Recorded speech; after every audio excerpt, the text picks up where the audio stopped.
Hello, in this video, I'll give you a quick guide on how you can apply for an HSBC credit card online in 2025 so you can do it quickly and correctly. So first you will have to go to the official HSBC website and navigate to the credit card section.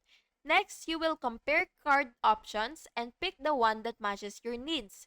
Look at rewards, fees, and eligibility.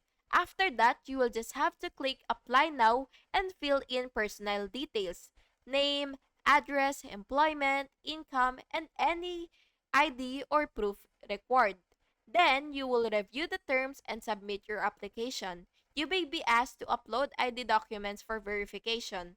Finally, wait for the decision by email or in your online account. If approved, your card will be posted to your address and you'll get activation instructions. Quick tip: have digital copies of ID and proof of address ready to speed up verification. And that's it. Thank you for watching. I really hope this video was helpful for you. And if it was, please make sure to like and subscribe for more videos like this. Thank you and have a good day.